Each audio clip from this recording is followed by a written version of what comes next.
They laughed when Colt Mercer married her. They called her every cruel name a small town could invent.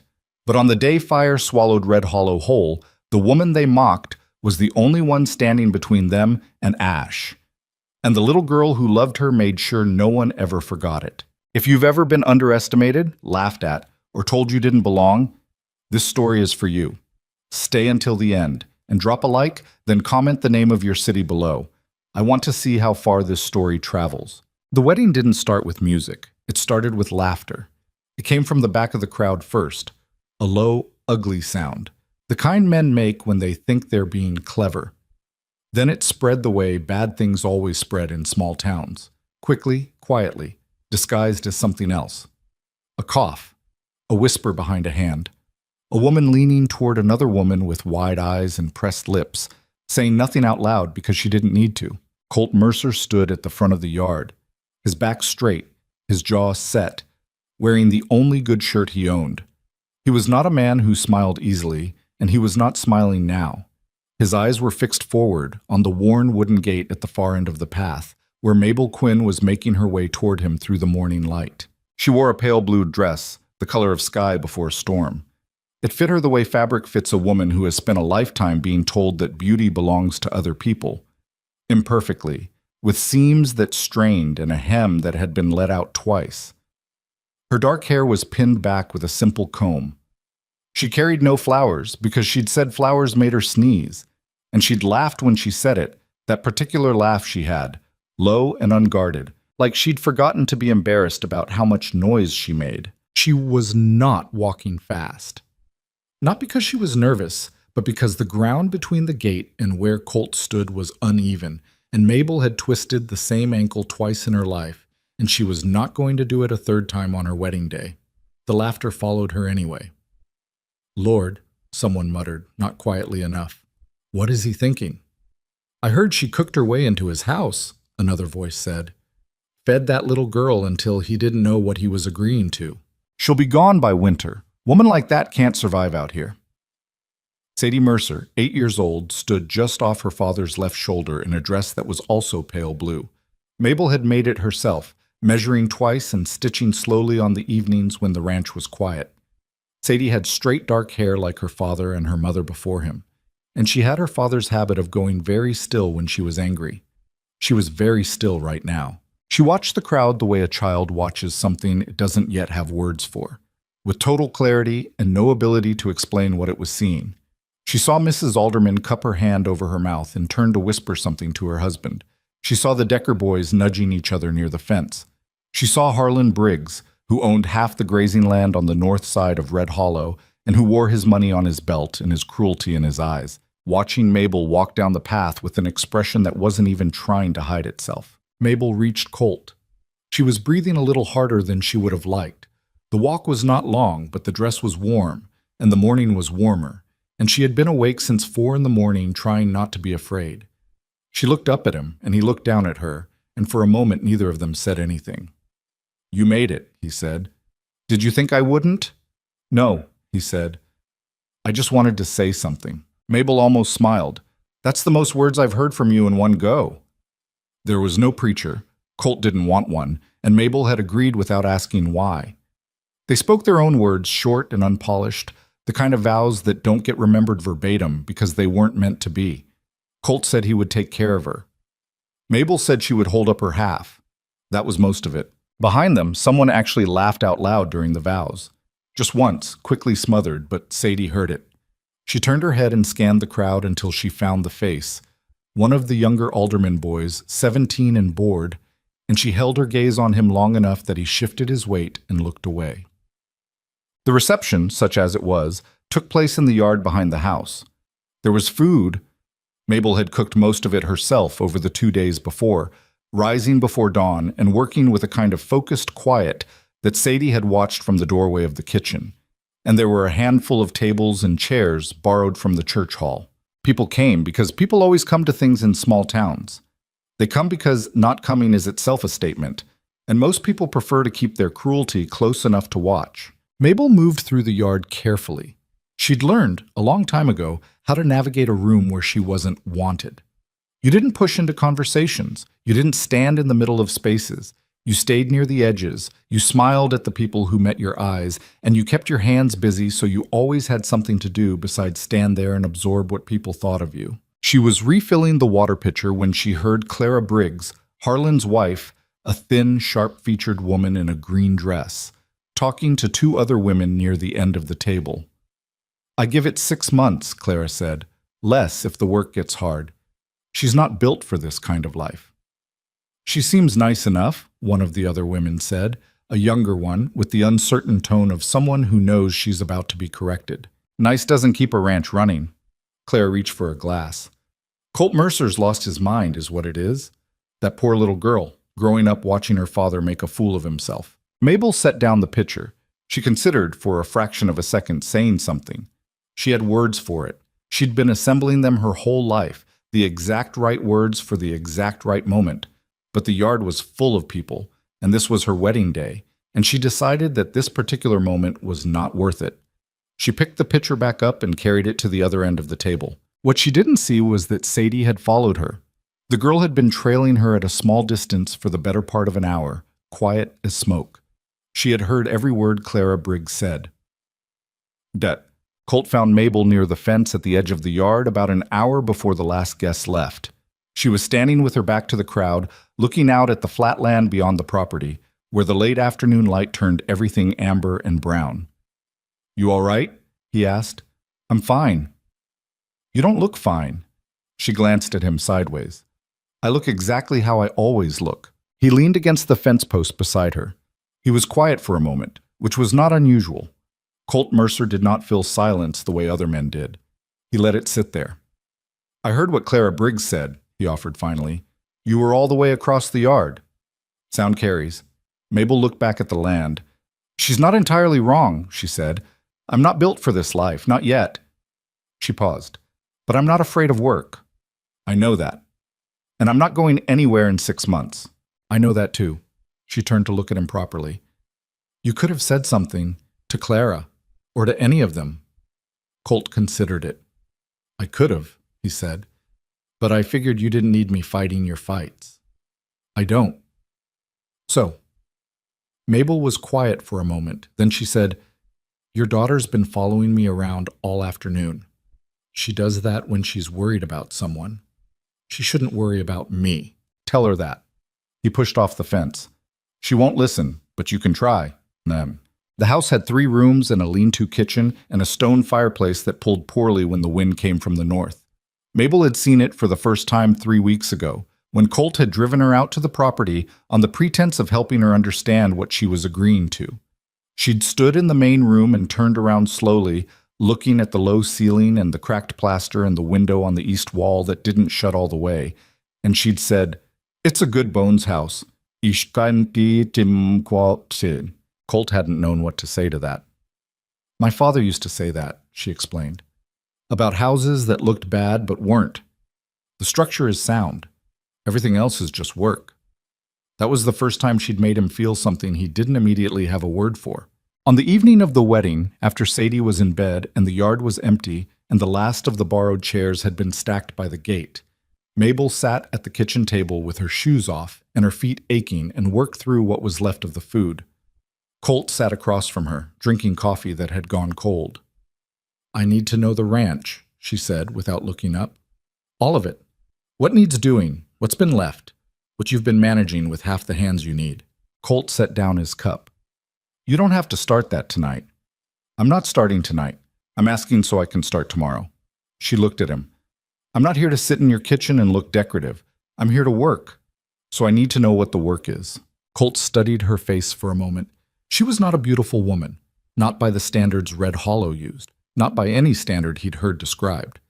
She had a broad face and heavy arms and the kind of body that people looked at before they looked at her. He had watched men do it her entire life, or what he'd seen of it, making their assessment before she'd opened her mouth, filing her away before she'd had a chance to exist. He had also watched her talk a frightened horse down from a fence line with nothing but her voice and a patience that didn't waver. He'd watched her sit with his daughter for 2 hours during a thunderstorm because Sadie was afraid of thunder and wouldn't say so, and Mabel had simply stayed, neither of them speaking much, just present. Colt Mercer was not a man who wasted time on what a person looked like. He had been raised to understand that hard land didn't care about appearances, only what you could do. "All right," he said. He reached for the paper on the counter behind him, a hand-drawn map of the property, worn at the folds. "I'll take you through it." They stayed up until past midnight. Red Hollow was not a cruel town by accident. It had been built by people who came out here with nothing and made something from it through effort and pain. And people like that have a tendency to look at softness as an indulgence they can't afford.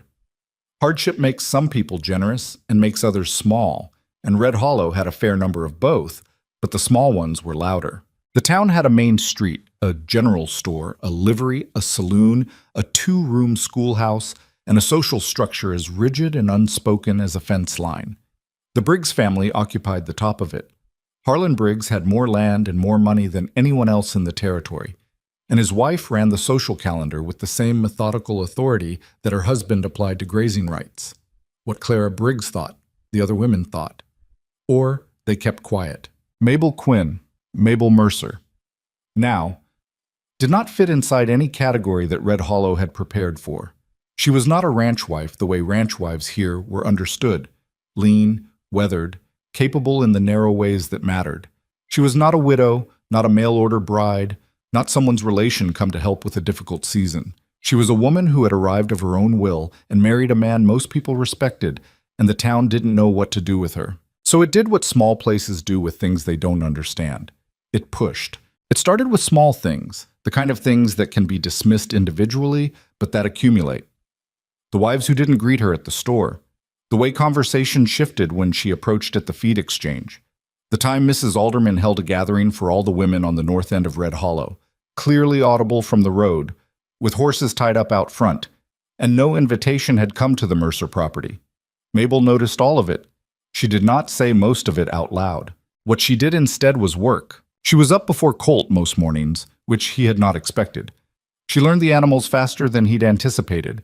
She was patient with them in a way that wasn't soft, just careful, and the horses in particular seemed to decide she was trustworthy before she'd done much to earn it. She figured out the stove's moods within the first week and stopped burning the bottoms of things. She began to understand the way the land sat, where the low spots were that flooded in rain, where the fence lines were weakening. She was not graceful about any of it. She was slow on the mornings when her knees ached. She overestimated what she could carry and had to put things down and redistribute the load. She asked for help when she needed it, which Colt appreciated more than he knew how to say. Sadie watched all of it with the concentrated attention of a child assembling evidence. The girl had not had a mother since she was 4. She did not remember her clearly. Impressions, mostly. A particular smell. A sound. The feeling of being held in a specific way that she couldn't reconstruct even when she tried. Her father didn't talk about her mother, and Sadie had stopped asking when she understood that asking made him look like he was standing in a doorway he couldn't move through. She had grown up with the ranch hands for company when her father was out on the range, and with a woman named Dottie who came 3 days a week to clean and who was kind but distant in the way people are when they're doing a job and not a relationship. Sadie was not unhappy exactly. She had learned to be sufficient to herself. Then Mabel came. Mabel came and she was very different from what Sadie had been prepared for. The girl had expected something uncomfortable, a stranger taking up space in the house, rearranging things, smelling wrong. Instead, she got someone who knocked before entering a room, who asked what Sadie liked to eat before deciding what to make, who did not pretend to know Sadie before she did. The first real conversation they'd had, about 2 weeks after Mabel started spending time at the ranch, had happened in the barn. Sadie had been sitting up in the loft, not hiding exactly, but not wanting to be around people, and Mabel had come in to check on the mare and hadn't noticed her at first. "She's favoring her left front," Mabel said to herself, moving slowly around the horse. Or maybe I'm wrong. I'm often wrong about horses. They do things for their own reasons. She ran a hand along the mare's leg, patient and unhurried. "You're very quiet about it, aren't you?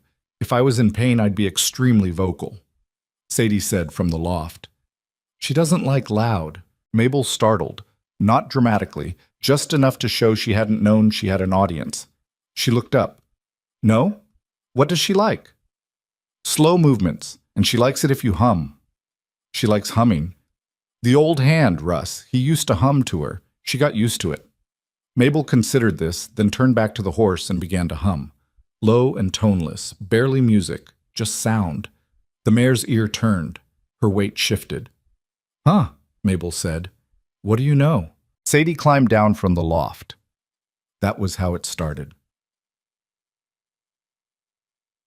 3 weeks after the wedding, a man named Doyle Hicks, who ran a small outfit on the eastern edge of Red Hollow and who owed Harlan Briggs money, and therefore owed Harlan his opinions as well, stopped Colt on the main street. Mercer, he said, with the voice of a man who has been rehearsing, I want to ask you something straight. Colt stopped. All right. The men are talking. Doyle shifted his weight. He was a rangy man with a sun-chapped face and the look of someone who knew he was about to say something he'd been told to say. About your wife. Are they? It's not easy to say. Doyle looked at him. There's those that think, what I mean is, people are wondering if you thought it through, if you know what you're doing. Colt looked at him for a long moment. Yeah, he said. I know what I'm doing. She can't run a ranch. She was up at 4 this morning mending line fence in the south pasture. Where were you at 4? Doyle's jaw shifted. It's not about that. It's about what she is. Who she... I'm going to stop you there, Colt said. His voice was quiet. That was the thing about Colt Mercer that people sometimes misjudged. He was not a loud man. He didn't raise his voice. He just stopped moving. You're about to say something that's going to make this conversation go somewhere neither of us wants it to go, so you should stop. Doyle stopped. She's my wife, Colt said. That's what she is. He walked past Doyle and didn't look back. That night, Mabel asked him over supper how his day had been. Fine, he said. She looked at him. She had started to be able to read the particular quality of his silences. What happened? Nothing worth repeating. She considered pushing. She decided not to. The south fence, she said instead. I found 3 more posts that need replacing. I've written it down. I saw your list. I added to it. He almost smiled. I saw that too. Chum. Sadie's school day ended at 2 o'clock, and she had developed a habit of stopping at the general store on the way home to spend a few minutes looking at the tins and the dry goods and whatever new things had come in on the monthly supply wagon. It was not that she wanted anything. Her father gave her little pocket money and she spent it slowly. It was that the store was one of the few places in Red Hollow where no one's mood was directed at her. That changed on a Tuesday in late September. She was examining a jar of hard candies on the lower shelf when she heard her name. Not from someone talking to her, from someone talking about her. Mercer girl, she'll grow up strange is what she'll do. Mrs. Alderman, somewhere in the fabric section, not lowering her voice because she wasn't in the habit of caring who heard her. Living with that woman. You know children absorb things. She seemed like a sweet girl, the other voice said. She's Colt Mercer's daughter, so she's probably got good sense in her somewhere. But that woman filling her head, teaching her that it's all right to just... look at the example she's setting. That's what I'm saying. Sadie stood very still in the candy aisle. I feel sorry for the child, Mrs. Alderman continued. I do. No mother. And now this. Sadie put the candy jar back on the shelf. She walked to the door at a normal pace. She did not run until she was outside and around the corner and out of sight of the main street, and then she ran the whole way home. Mabel was in the kitchen garden, pulling late-season vegetables from the ground with her hands, her dress already dirty at the knees. She looked up when Sadie came through the gate, took one look at her face, and put down what she was holding. What happened? Mabel said. Nothing. Sadie's voice was tight in a way that was clearly not nothing. Mabel waited. She was good at waiting. Mrs. Alderman was saying things, Sadie said finally, about you. Mabel's expression didn't change.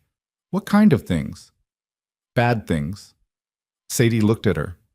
There was something in the girl's face that was older than 8, a furious helplessness, the look of someone who has encountered an injustice they can't fix.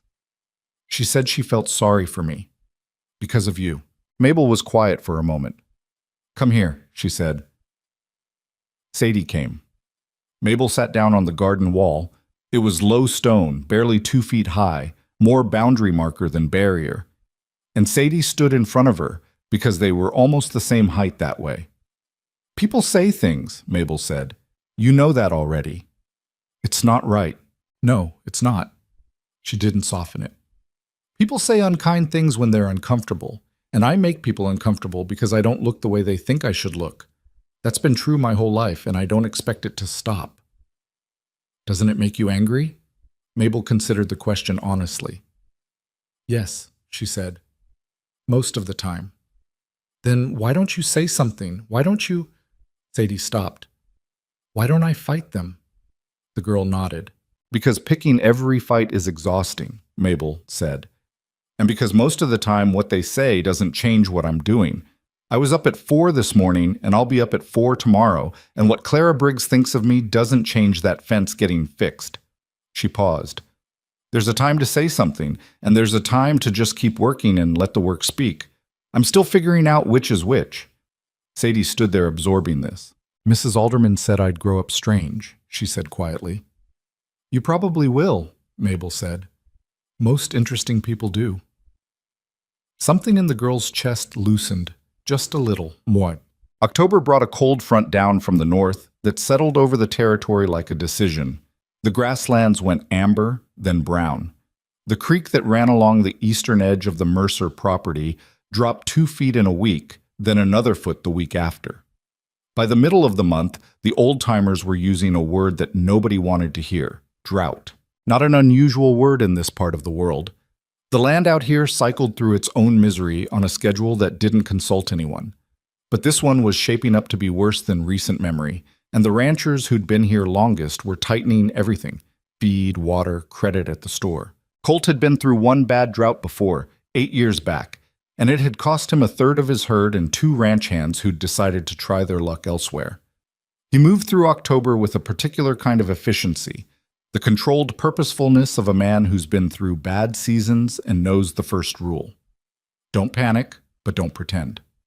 Mabel watched him, and she watched the land, and she started asking questions that surprised him. The low pasture, how long does it hold water after rain? Longer than the high ground. Then we should move the cattle there now before the creek drops further. Let the high pasture rest. He looked at her. How do you know that? My uncle ranched in dry country.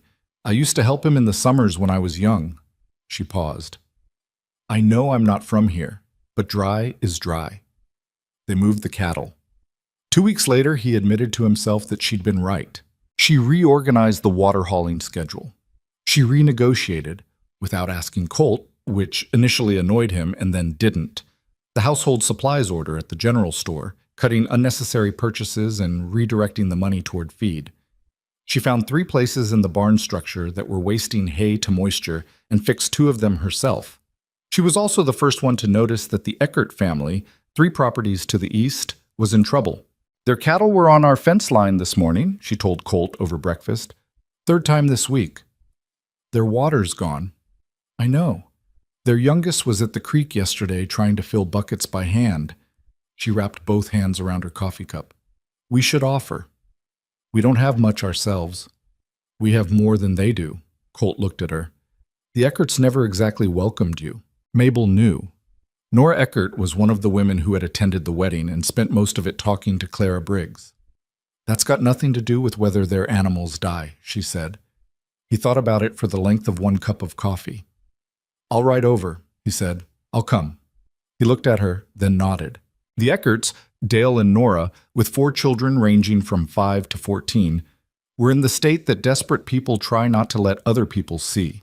The yard was dry and cracked. The water trough was nearly empty. Dale Eckert was a tall man with a face like country road, all ruts and weathering, and he looked at Colt and then at Mabel with an expression that was too tired for pride. Nora Eckert stood on the porch and didn't come down. We can spare water, Colt said, without preface, and some feed through the month if it gets bad. Dale was quiet for a moment. What do you want for it? Nothing. Another silence. Mercer. There's nothing to settle, Colt said. You'd do the same. Dale looked at Mabel. She met his eyes. Neither of them said anything about the wedding or the things that had been said. There was no reason to. Thank you, Dale said.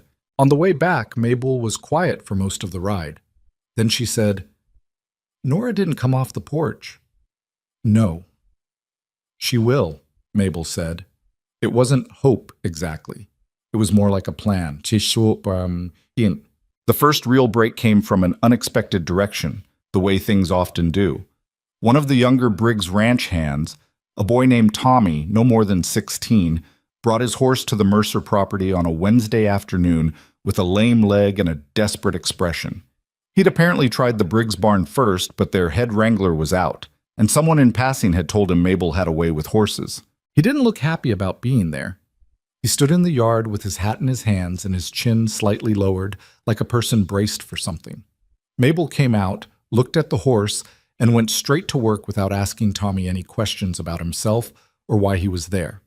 She ran her hands along the horse's leg, examined the hoof, talked to the animal in that low, unhurried way she had. "Stone bruise," she said finally. "He'll need rest and a poultice. 3-4 days." "I can't leave him here that long," Tommy said. "Mr. Briggs, he's not going anywhere on this leg today," Mabel said. "I'll look after him. You can come check on him tomorrow if you want." She looked at the boy. "Are you hungry?" The question caught him off guard. "Ma'am?" "You rode over from the Briggs place. It's almost supper time." She turned toward the house. "Come eat." Tommy stood in the yard for a moment, uncertain, and then followed her inside. He came back the next 2 days to check on the horse. On the third day, he sat with Sadie on the porch steps and showed her a knot he knew how to tie, and she showed him a better one. On the fourth day, when the horse was ready to ride, Tommy Briggs stood in the yard and said, "Ma'am, Mrs. Mercer, I just want to say—" He stopped. "You don't have to say anything," Mabel told him. "I want to." He looked at his boots, then at her. "I said some things. Around the time of your wedding, me and some of the other hands, and I'm sorry for it." Mabel looked at him. He was 16 and he meant it, and he'd had to work up to saying it, and she didn't make it harder than it had to be. "Thank you," she said. "That means something." He nodded, took his horse, and rode back toward the Briggs property. Mabel stood watching until he was out of sight. Sadie appeared at her elbow. "What did he say?" He apologized. "For what?" "For not knowing better." Mabel put a hand briefly on Sadie's shoulder. "He knows better now. That's the part that matters." Well, November came in hard and stayed that way. The drought settled into a dull, permanent crisis. Not the dramatic collapse everyone had feared, but the grinding kind. The kind that wears at people the way water wears at rock. Slowly, constantly, without pausing. The Mercer property held. Not easily, not without cost, but it held. The cattle were down in the low pasture where the moisture lasted longest. The feed was rationed but sufficient. The money was tight in the specific, manageable way that tight money is when you're watching it carefully. Mabel had developed a system. That was the word she used for it. System. As if it was a piece of machinery she'd built. She knew which bills were due, when, which supplies could be extended, which neighbors were struggling in ways they weren't saying. She had a ledger she kept on the kitchen table, and she updated it every evening after supper. Colt watched her do it one night and said, "You've done this before." "I ran my father's household for 6 years after my mother died," she said, without looking up. "He wasn't any good at the numbers. I was." "You never said. You never asked." He sat down across from her. "What else haven't I asked about?" She looked up at him. Something shifted slightly in her expression, not softening exactly, but opening, the way a window opens to let air in. "I'll let you know when it becomes relevant," she said. It was the closest thing to teasing she'd managed yet. He did almost smile that time. "Fair enough." Outside, the wind came down from the north with a sound like it had somewhere to be. Sadie was asleep in her room. The fire was down to coals. Mabel's pen scratched across the ledger and Colt drank his cold coffee, and neither of them needed to fill the silence. This was not what he had expected. He had expected it to be harder. Not the work. He'd always known Mabel wasn't afraid of work. But the living part. The sharing of space and routine, and the 10,000 small decisions that make up a life. He had expected friction, adjustment, the long, awkward negotiation of two strangers learning to coexist. What he had not expected was how quickly she'd stopped being a stranger. He couldn't identify the moment it happened. There was no single event. It was more like the way seasons change. Not at once, not with a clean line, but gradually, and then all at once. So that one day you look up and something is different, and you realize it's been different for a while. He'd looked at her, sitting at his table with her ledger and her careful handwriting, and thought, she was always going to be here. I just didn't know it yet. He didn't say this out loud. He was not built for saying things like that, but he thought it and kept it, and it settled into him the way true things do. The last week of November, Mabel got sick. Not seriously. A deep chest cold, the kind that parks itself in your lungs and refuses to leave for 2 weeks. She tried to work through the first 2 days of it, which Colt put a stop to with less diplomacy than he might have used. "You're going to bed," he said. "The cattle, I'll handle the cattle. Go to bed." "The ledger." "Mabel." She looked at him. She was pale and her voice was rough, and she'd been pretending not to cough for the better part of an hour. "Go to bed," he said again, more quietly. She went. What she didn't see was that Sadie took over the kitchen for those 5 days without being asked. She was 8 years old, and she could cook 3 things without supervision: biscuits, boiled eggs, and a bean soup Mabel had taught her. And she made all 3 in rotation, brought the food to Mabel's room on a tray, and sat on the edge of the bed while Mabel ate. On the 3rd day, when the fever broke and Mabel could sit up without the room moving, she looked at the tray and then at the girl sitting primly at the foot of the bed. "You didn't have to do all this," Mabel said. Sadie shrugged. "You do it when I'm sick." "That's different." "Why?" Mabel didn't have an answer that held up. "Eat your soup," Sadie said. "I put extra salt in because you said last time I didn't put enough." Mabel ate her soup. The girl sat with her until she fell back asleep, and then sat a while longer, just in case. By December, something had shifted in the property's relationship to the rest of Red Hollow. It was not a large shift. Nothing dramatic had happened. No single moment had clarified things. It was more like the adjustment of a season, slow enough that you noticed it only in accumulation. Tommy Briggs had apparently said something to some of the other hands. The Eckerts came by the 3rd week of November, ostensibly to return a length of fence wire they'd borrowed. And Nora Eckert came inside for the first time and sat at Mabel's kitchen table and drank tea and didn't say much but was there, which was its own kind of thing. At the general store, the conversations didn't stop when Mabel walked in. That was not a small thing. It was not friendship, not yet, but it was the absence of the cold shoulder, which in Red Hollow was a form of progress. Harlan and Clara Briggs remained unchanged.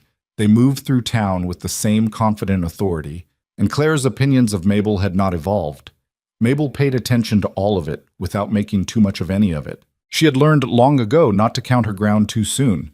People could be kind one week and cruel the next, depending on what else was happening in their lives. She did not take the small kindnesses as victory. She took them as information, what she held on to on the hard days.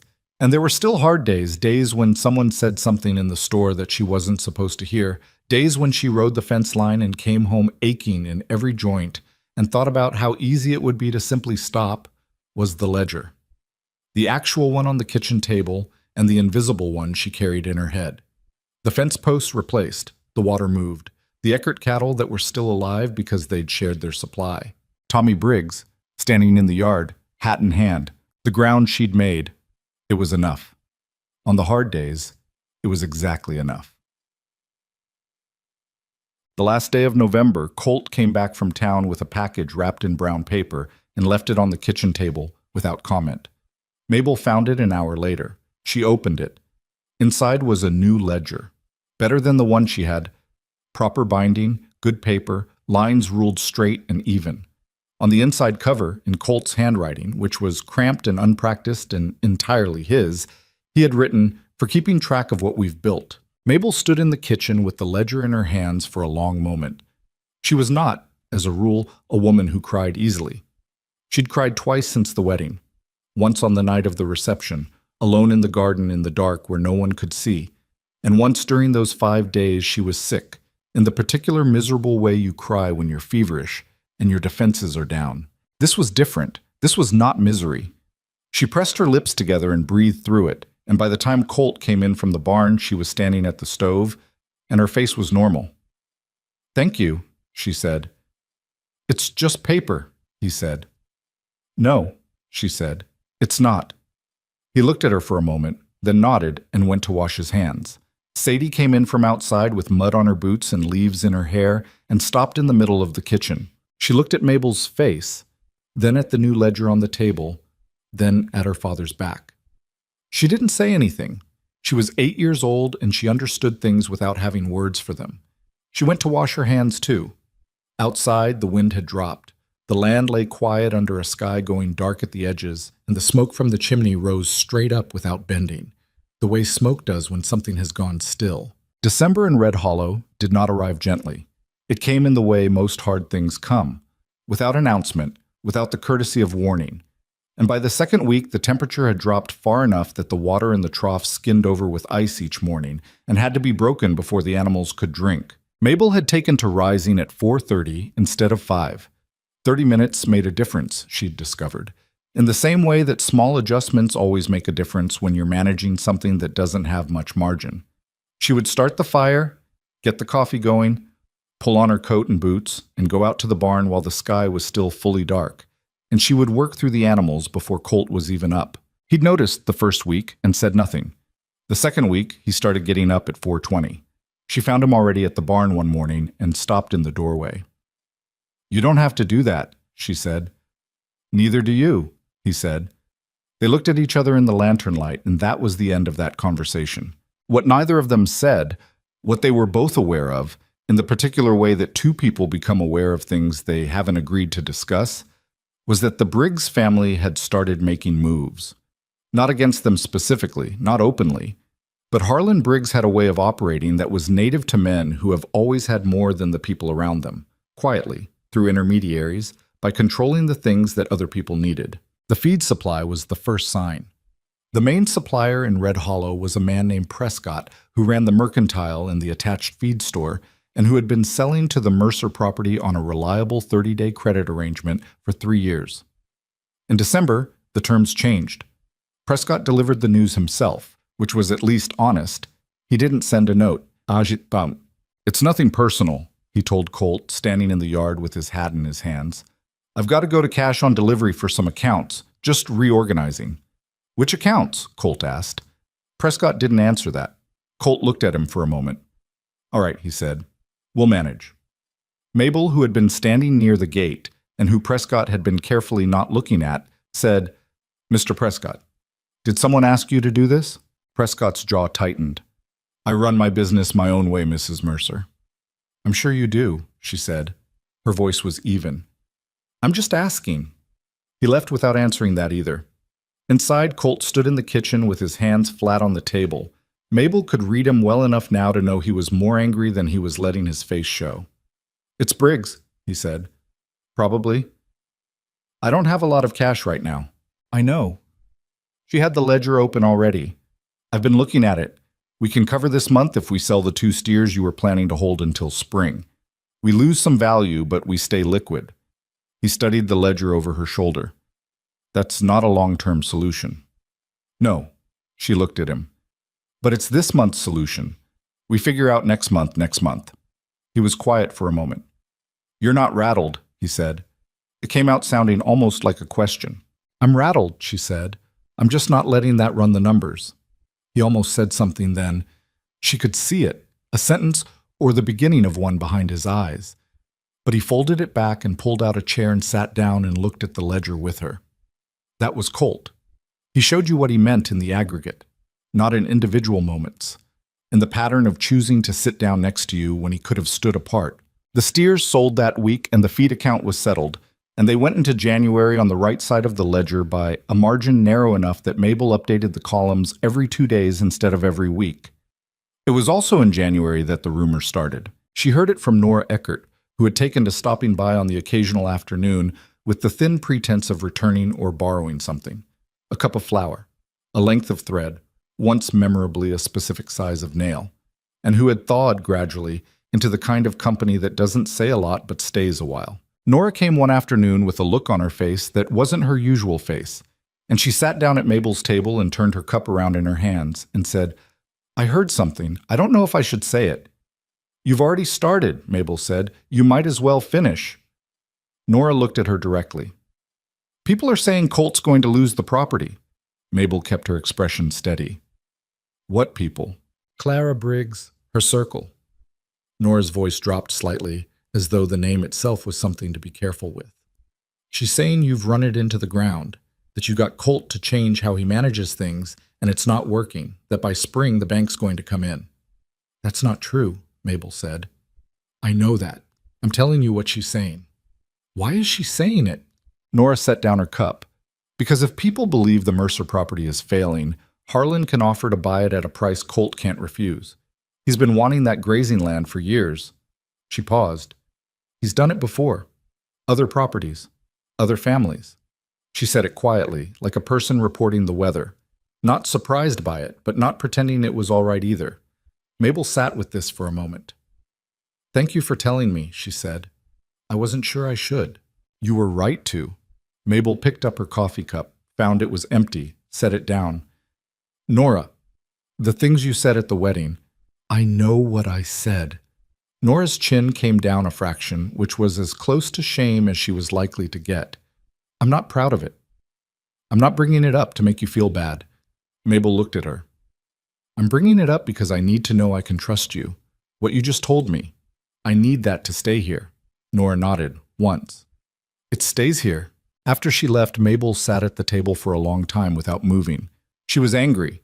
That was the truest word for it, meant not scared, not despairing, but angry in the specific way you get angry when someone goes after something you've built. She had spent 3 months doing the work, finding the margins, holding the line, and now someone was going to try to take it apart with words, with whispers, with the kind of soft cruelty that leaves no evidence. She opened the ledger and looked at the numbers. They were fine. Not comfortable, but fine. There was no world in which a bank would be coming in the spring, but that wasn't the point. The point was the story. The story traveled faster than the facts, and in Red Hollow, the story was everything. She was still sitting there when Colt came in from the range. He read her face the way he'd been learning to read it, quickly and without fuss. What happened? He said. She told him. He stood in the doorway with mud on his boots and listened without interrupting. When she finished, he was quiet for a moment. Harlan, he said, through Clara. Yes. He's done this before. The Whitley property, 4 years back. Nora told me. He came in properly then, took off his coat, hung it on the peg by the door. We need to get ahead of it, he said. The story. I've been thinking about that. He looked at her. And? People need to see the property. Not hear about it. See it. She turned the ledger toward him. We have enough to do the fence repairs we've been putting off. If we do them now and we let people see the crew working, see that this place is being maintained and not abandoned. She stopped. I know it sounds thin. It doesn't, he said. It sounds like what it is, which is fighting back without getting into a fight. She hadn't thought of it exactly that way, but that was what it was. There's something else, she said. Prescott. What about him? He was pressured, but he's not Harlan. He's a business owner who got leaned on. If things were different, if he had another reason to want our account, he might reconsider. Colt thought about this. What kind of reason? His supply wagon comes through on the 15th. He always needs extra hands to unload, and he always struggles to find them in winter. She had noticed this in October, filed it away. We could offer 2 hands, no charge. Call it goodwill. She paused. It's not nothing to a man who's been leaned on. Having someone offer him something freely, it reminds him he has a choice about how he operates. Colt studied her. You've been thinking about this a while. Since he left the yard, he sat down at the table.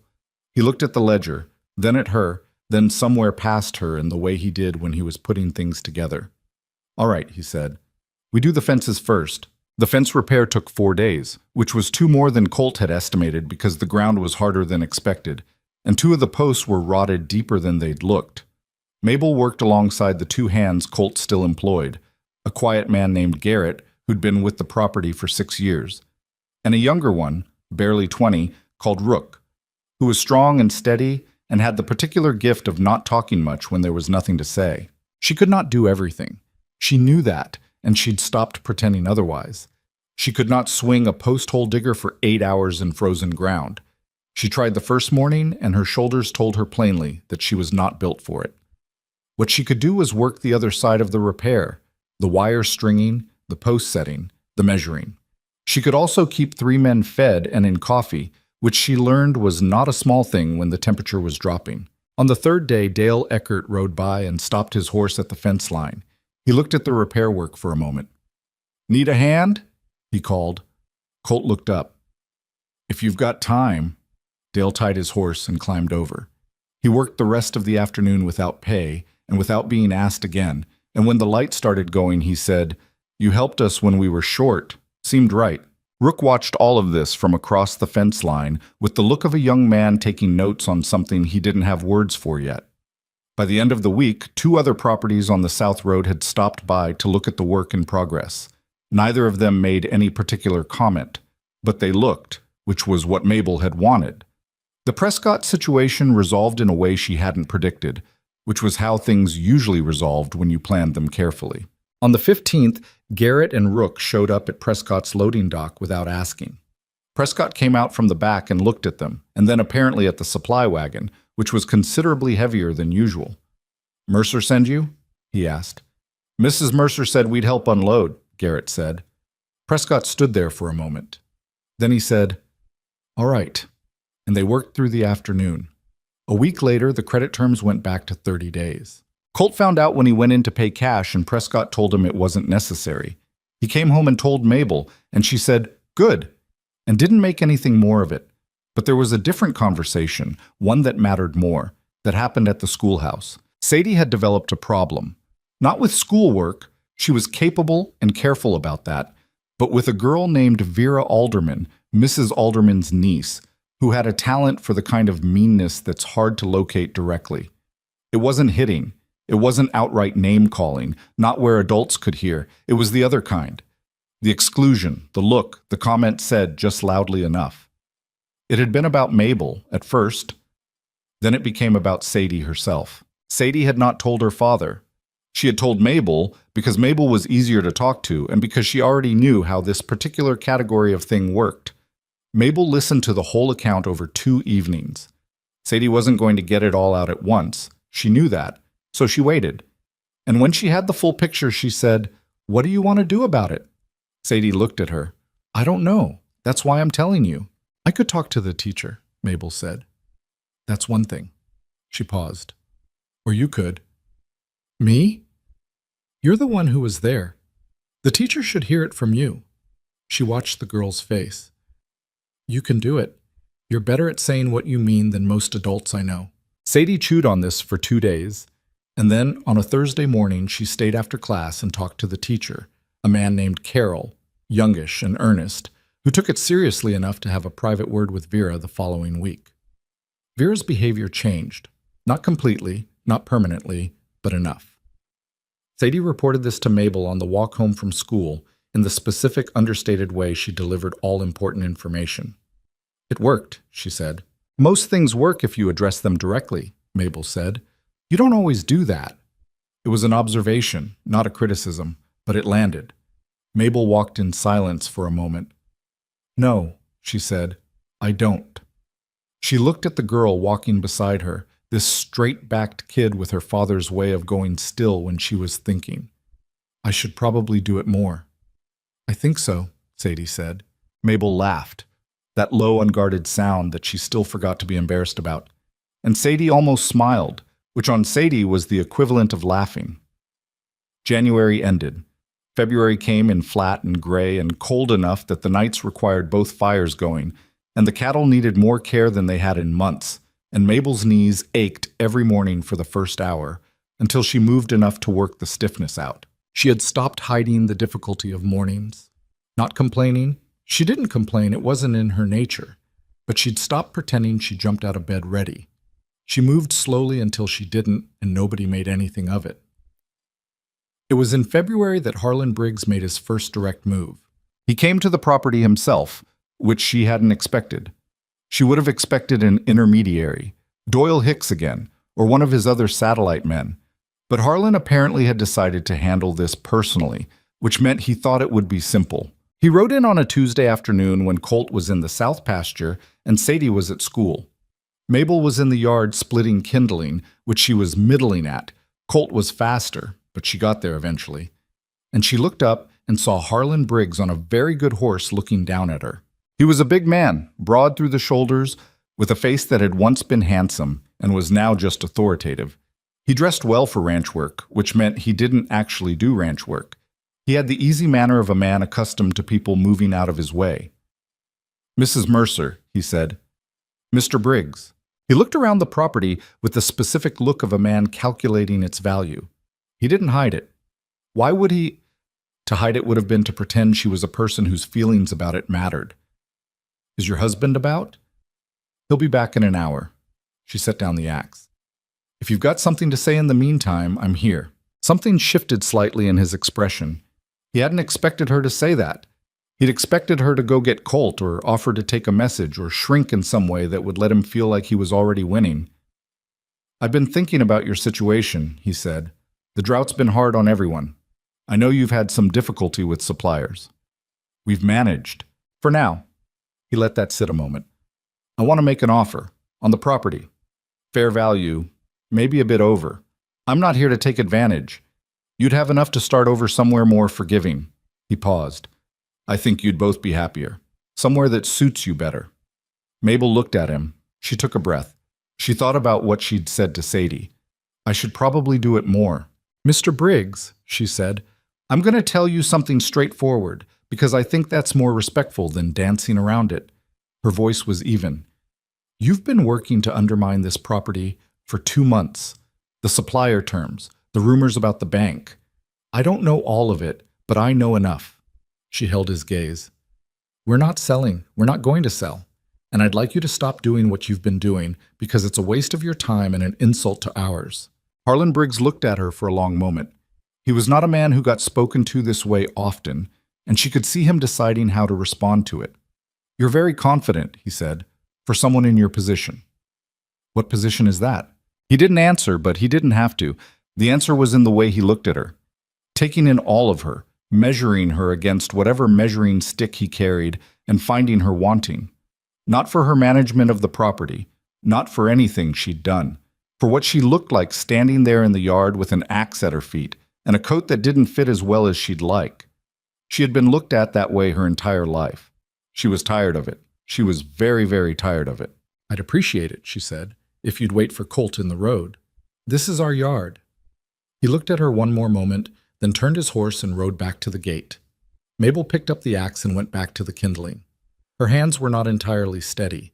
She split 3 pieces before Colt came back into the yard from the south gate, and she heard his horse stop when he saw Briggs waiting at the road. The conversation between the 2 men lasted about 10 minutes. She could see it from the yard, but not hear it. She watched without appearing to watch, and she saw Colt's shoulders go tight about a minute in and then deliberately ease, which was Colt managing himself. When Briggs rode away, Colt came back into the yard and stood near her. "He told me you asked him to wait at the gate," he said. "He came in without being invited." "What did he say to you?" She told him. The offer, the implication, the look. She left nothing out, because she'd decided that was how she was going to operate. Colt listened. When she finished, he said, "You told him we're not selling?" "Yes." "Good."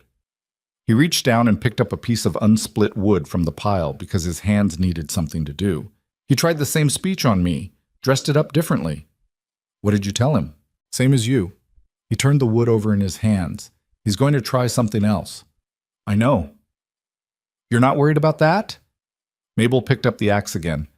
"I'm worried about everything," she said. "I just don't stop because of it." She split the piece on the block and the sound rang out across the cold yard, clean and sharp, and somewhere in the distance one of the horses answered it. Harlan Briggs did try something else.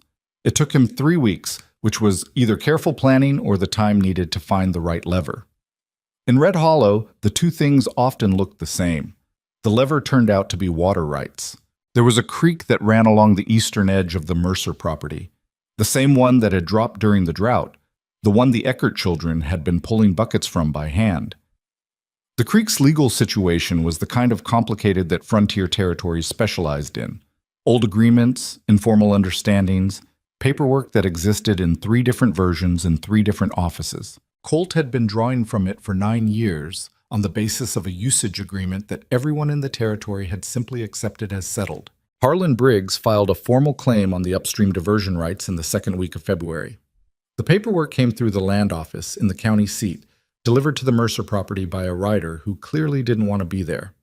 Colt read the document twice standing in the yard. Then he handed it to Mabel without a word. She read it once. "This is going to cost money to fight," she said. "Yes." "Do we have it?" He was quiet for a moment in the way that meant no. She folded the document carefully and held it against her side. "Then we need to find another way." She looked at him. "Who else does this affect? The creek? Who else draws from it?" Colt thought. "Eckerts. Rourke family on the North Bend. Maybe the Callahan outfit, depending on the season. So if Harlan controls the upstream rights, he controls their water too. That's the idea. Then this isn't just our problem." She handed the document back to him. "Call on the Eckerts tomorrow. Explain what Harlan filed. They need to know." He looked at her. "You want to build a coalition." "I want to talk to our neighbors," she said. "That's all. What they decide to do about it is their business." Dale Eckert's reaction, when Colt rode over the next morning and spread the document on the kitchen table, was a silence long enough to be its own kind of language. Nora stood by the stove and listened with her arms crossed and her jaw tight. "He can't do that," Dale said finally. "That creek's been shared use since before Harlan Briggs owned a boot." "He filed on it," Colt said. "Whether it holds up is a different question." "It won't hold up. Not if someone contests it." Colt looked at him. "Contesting costs money." Dale understood. He sat back in his chair. "How much?" "I don't know yet. I'm going to ride to the county seat next week and talk to someone there. I wanted you to know before I did." Nora spoke from the stove. "You should talk to Rourke." "I'm going there this afternoon." "And Callahan," Dale said, "tomorrow." The three families, it turned out, shared the problem and not much else. The Rourkes and the Callahans had no particular fondness for each other, and neither had any history with the Mercers beyond the occasional nod in town. But Harlan Briggs had the particular gift of making people discover common ground by threatening the thing underneath their feet. By the end of the week, 4 families had agreed to pool a small amount toward a legal challenge. It was not enough on its own, but it was a start. And it signaled something to the land office that a single filing couldn't, that this was contested ground and that contesting it would not be simple. Mabel had not ridden with Colt on any of these visits. She had stayed at the property, managed the work, kept the ledger. She had made this decision deliberately. The families they needed to persuade were already uncertain about Colt's judgment. His wife was an ongoing source of that uncertainty. And she was not going to walk into those kitchens and make them choose between the help they needed and the discomfort of accepting it from her. She was practical about this. It did not mean she liked it. Colt came home from the Callahan visit on a Thursday evening and found her at the kitchen table with the ledger open and a second sheet of paper covered in figures beside it. He dropped his coat on the peg and sat down without washing up first, which meant he was tired. "Callahan's in," he said. "Good. He asked about you, Ian." She looked up. "What about me?" "He asked how you were managing, said his wife had heard things." Colt poured himself a glass of water from the pitcher and drank half of it. "Good things. About the Eckert water situation and the Prescott business. How you'd handled it." Mabel looked back at her figures. "Nora talks." "Apparently." He set down the glass. He seemed like he was reconsidering some opinions. "He doesn't need to reconsider anything on my account," she said. "He just needs to sign the challenge." "He signed it." "Then that's what matters." Colt watched her for a moment. She had her pen in her hand and she was working through the numbers with the focused quiet he'd come to recognize. Not closed off, just concentrated, the way she was when something required all of her. He noticed that she'd redone the heating calculations for the month, rerouting some of the wood supply from the house to the barn, which meant she'd been cold in the evenings without saying anything about it. "Mabel," he said. She looked up. "You moved the wood allocation. The animals need it more right now." "You should have said something." "I just did." He got up and went out to the woodpile and came back with 2 armloads, which was more than she'd have brought in herself. She watched him stack it by the fireplace without commenting, which was its own kind of thank you. And he sat back down and they worked through the figures together until the fire had built up enough that the kitchen felt like a room again. The town gathering happened in the third week of March. It was not called a gathering exactly. Officially, it was the spring planning meeting, a Red Hollow tradition that happened every year at the beginning of the season to discuss land boundaries, water agreements, and the general business of a community entering its most demanding months. Harlan Briggs had used these meetings for years to consolidate his positions, and most people attended because not attending was read as indifference or weakness. Colt had gone every year. He intended to go this year. He told Mabel he'd be going. "I'm coming," she said. He looked at her. He didn't say anything against it, but she read the hesitation. "I know," she said, "but I'm coming."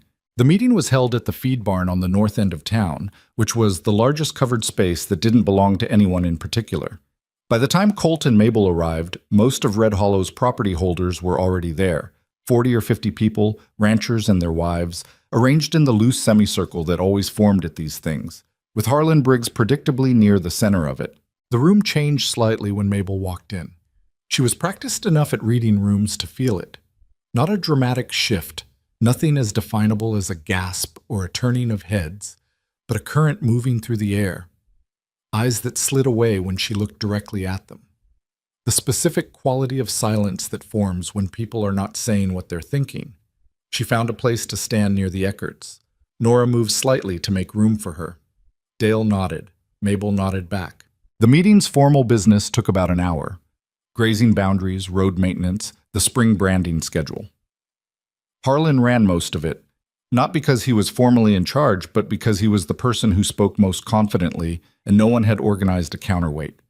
Colt said what needed saying when it came to the water rights challenge, calmly, without accusation, laying out the facts of the filing and the coordinated response from the affected properties. Harlan received this with a polite expression that didn't reach his eyes. It was when the formal business ended and the room loosened into the half-social state that always followed that it happened. Clara Briggs had a group around her, 5 or 6 women, the nucleus of the social world she managed. Mabel had been watching her peripherally all evening, the way you watch something you know is going to require your attention eventually. She saw Clara lean in and say something, and saw the small ripple of reaction move through the group, and then Clara's voice carrying back. Not loudly, but with the carrying quality of someone not working to contain it. "I heard they're nearly through the emergency money. By summer they'll have no choice. You can't run a property on good intentions." A pause. "And frankly, what does she know about running anything? She came from nothing, and she's taking him with her." The women around her made the sounds of people agreeing with something they're not sure of, but don't feel like arguing. Mabel set down her coffee cup. Colt was across the room, talking to Rourke about the filing. He had not heard. She was not going to walk over and get him. She thought of what she'd said to Sadie months ago in the barn. There's a time to say something, and there's a time to just keep working. She had also said she should probably address things more directly. She was trying to hold both of those truths and decide which one applied. But then she heard something else. Another voice. And this one she knew better than any other. Sadie. The girl had been standing near the edge of the crowd, which Mabel hadn't fully tracked because she'd been watching Clara. Sadie must have heard. She'd heard all of it, or enough of it, because she was moving now, not running, not dramatic, just walking with that specific Mercer purposefulness, straight through the loose crowd toward the center of the room. Don't laugh at her. The voice was a child's voice, but she said it at a volume that carried, and there was something in it. Not a shout, not a cry. Something harder and plainer than either, that made the room go quiet faster than anything Clara Briggs had said all evening. People turned. Sadie was standing in the middle of the space, 8 years old, in a dress that Mabel had made her straight dark hair and her father's jaw and her own particular stillness. She was looking at Clara Briggs. "She's not taking him anywhere," Sadie said. "She's the one who got up before it was light to break the ice off the troughs so the animals didn't die. She's the one who figured out the water when the drought came. She taught me how to fix the stove because she said I should know how things work." Her voice was steady. It did not waver. "She sat with me for 2 days when I was sick. She made Dale Eckert's cattle a way to drink when their water was gone, and she didn't ask for anything back." The room was completely still. Sadie had not prepared any of this. It was not a speech. It was an accounting, A child who had been keeping her own ledger in her own way for months and had finally had cause to read it out loud. "She's my mother," Sadie said. It was the first time she'd used that word for Mabel, out loud, to anyone. "And you shouldn't talk about her like that." Clara Briggs's face had gone through several expressions.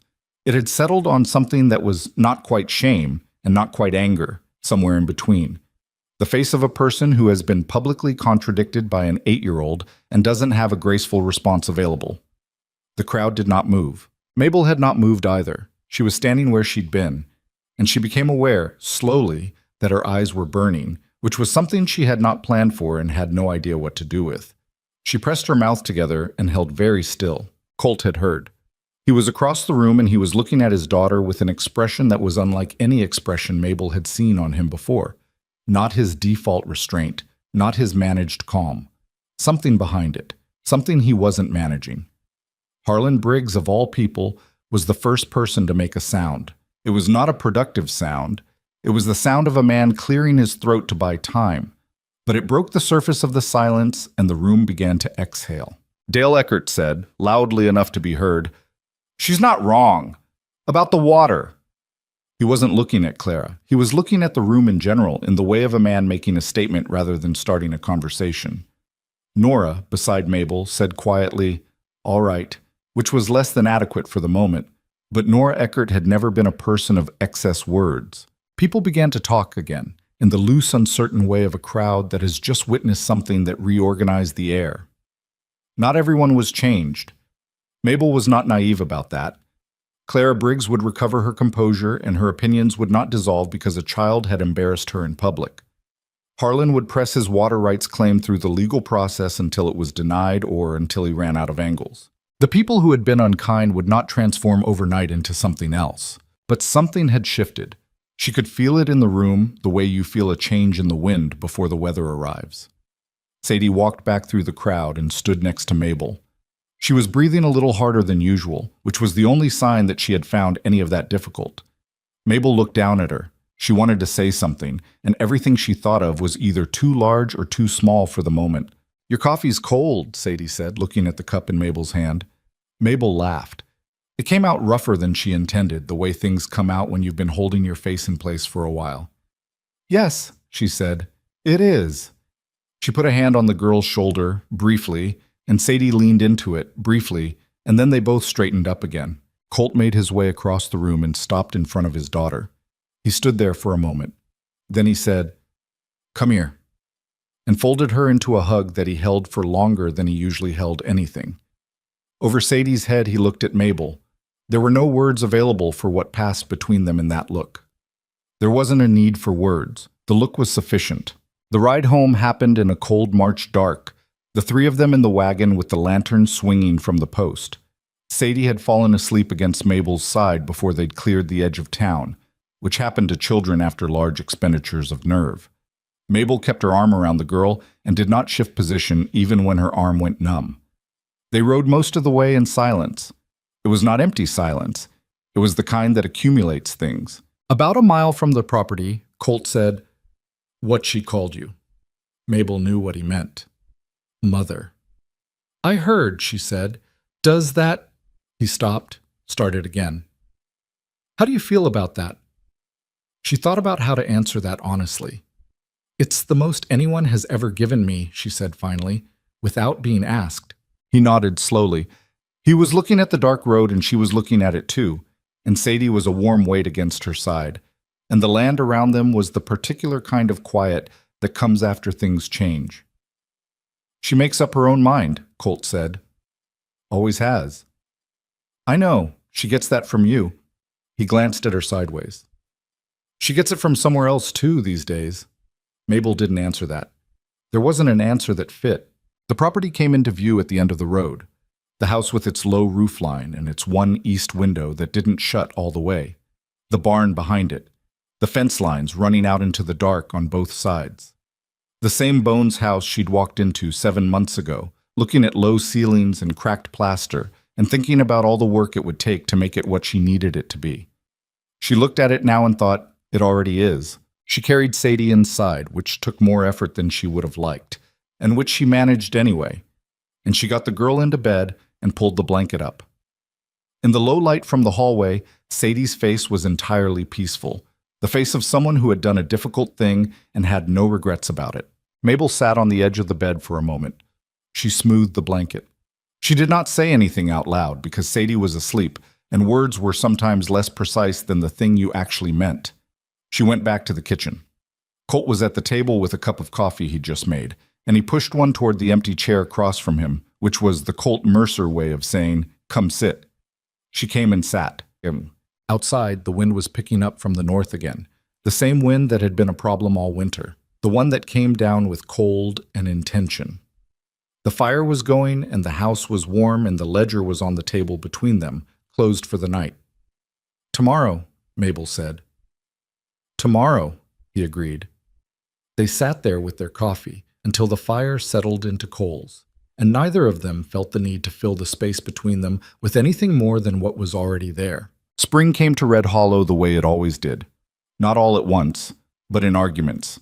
A warm week followed by a hard frost. Mud that froze overnight and thawed again by noon. The land couldn't make up its mind, and neither could the people on it. What Sadie had said at the gathering did not produce an immediate transformation in Red Hollow. Mabel had not expected it to. Real change in a town like this moved the way the creek moved after rain, slowly at first, finding the path of least resistance, then picking up as it went. You couldn't force it. You could only stay out of the way and let it find its own direction. But things were different, not loudly, not with apologies offered in the street or invitations suddenly arriving at the property gate. It was subtler than that, the way a room organizes itself around someone who has just proved something. Mrs. Alderman, who had never once held Mabel's gaze for more than 2 seconds, looked at her for a full 5 at the general store and then said, "Good morning." That was all. But it was something it hadn't been before. The Rourke wife, a woman named Agnes, stout and practical, who had always seemed too busy to have opinions about anyone, stopped Mabel on the main street and said, without much preamble, "What your girl said at the meeting, that took backbone." She walked on before Mabel could respond, which suited both of them. Sadie had not talked much about the gathering after that night. She'd gone to school the next morning and come home in the afternoon and done her reading, and that was that. The Vera Alderman problem appeared to have resolved completely, not because of anything directly related to the meeting, but Mabel suspected the girl's mother had said something at home. The dynamics of how cruelty works and how it stops were rarely clean. Tommy Briggs rode past the property one afternoon in early April, slowed his horse at the gate, and tipped his hat at Mabel in the yard. She nodded back. He rode on. It was the smallest possible gesture, but it meant something, coming from a Briggs hand. The water rights challenge moved through the land office slowly, the way legal things move. The county officer who handled such matters was a careful man named Horton, who was known for reading everything twice and deciding nothing quickly, which Mabel considered more of an asset than a flaw. Harlan Briggs's claim was not dismissed, but it was also not approved. It sat in the system, contested, which was the legal equivalent of a standstill. Standing still was fine. Standing still meant the creek kept running.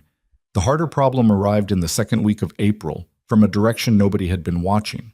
Garrett, the ranch hand who had been with Colt for 6 years, came to the house on a Tuesday evening with his hat in his hands and the look of a man who had been rehearsing something difficult. "I've got an offer," he said, "from the Briggs outfit." Colt was very still for a moment. "Tell me." "Double what you pay me. Full board." Garrett looked at the floor, then back up. "I'm not here to negotiate. I just wanted to tell you straight because you've been straight with me and because it matters who you hear it from." Mabel was at the stove and she stayed there. She understood this was between Colt and Garrett, and she was not going to insert herself into it. Colt said, "You've been here 6 years." "Yes. That property runs on what you know." "I know that." The room was quiet for a moment. Then Colt said, "Is it enough?" "The money." Garrett looked at him. "I've got a sister in Laramie who needs help. Her husband's gone and she's got 3 kids and the money would—" He stopped. "It's not about liking it there better." "I know," Colt said. Another silence. "When do they need an answer?" "End of the week." Colt nodded. "Then give it to the end of the week." He stood up. "You've earned that much time." Garrett left. Colt stood in the middle of the kitchen and did not move for a long moment. Mabel turned from the stove. He's going to take it. Yes. Harlan timed it well. Yes. He pulled out a chair and sat down heavily. He was not a man who showed exhaustion often, but it was there now. Not in his face exactly, but in the way he sat, like something was pressing down on the tops of his shoulders. Rook can't carry the work alone. I'll need to hire, and I can't afford what I'd need to pay. How much of the work were you doing yourself before Garrett came on? Most of it. Can you again? He looked at her. I'm 10 years older. I know. She brought 2 cups of coffee to the table and sat down across from him. I can take more of the morning work. The animals, the troughs, the barn. Rook handles the fence lines and the heavy labor. You focus on the cattle and the decisions. She wrapped her hands around the cup. We did more with less in the drought. We can do it again. He was looking at her with the expression she'd come to know. Not the managed distance he'd had in the beginning, but the direct look he gave things he was thinking about seriously. That's a lot to ask, he said. You didn't ask. I'm offering. Your knees. My knees are my problem, she said. Not sharp, just final. He drank his coffee. All right, he said. We try it. Garrett left on Friday. He shook Colt's hand and nodded to Mabel and told Sadie she was going to be fine, which Sadie received with the solemn directness she applied to most things people said to her. He rode out in the morning and was gone. Rook watched him go from the barn doorway and then turned around and went back to work, which was the most eloquent thing he could have done. The workload shifted. Mabel had told Colt she could manage more and she'd meant it, but meaning something and doing it are related and not identical, and the first 2 weeks were harder than she'd calculated. She was up at 4 every morning and she did not stop until the work stopped, and by evening her lower back had things to say to her that she listened to without responding and addressed with heat from the fireplace after Sadie was in bed. She did not complain. This was not admirable stoicism. She simply did not see the use. The work needed doing, and the alternatives were worse. Complaining would not fix the fence or water the animals or change the numbers in the ledger. What she did, on the mornings that were hardest, was stand in the barn doorway before the work started and look at the property. Not dramatically. She just stood there for a few minutes and looked at it. The fence lines running out into the early light, the low hills beyond the south pasture, the sky doing whatever the sky was doing that day. It was not a ritual exactly, more like a reminder. This is what you're doing it for.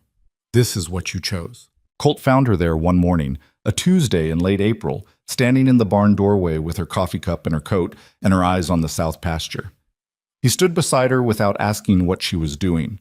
They drank their coffee and watched the light change on the hills, and after a while Mabel said, "The south fence is holding."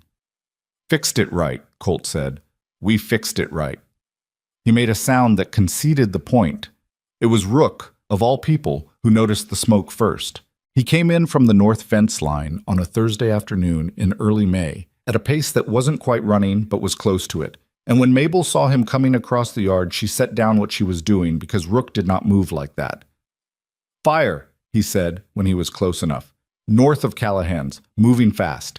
The wind had been wrong all day. That dry southwestern wind that carried heat and no moisture, the kind that made old ranchers check the sky every hour. Mabel had noticed it that morning. She hadn't said anything because there was nothing to say until there was something to say. Now there was something to say. "Where's Colt?" she asked. "South pasture." "Go get him. I'll ring the bell."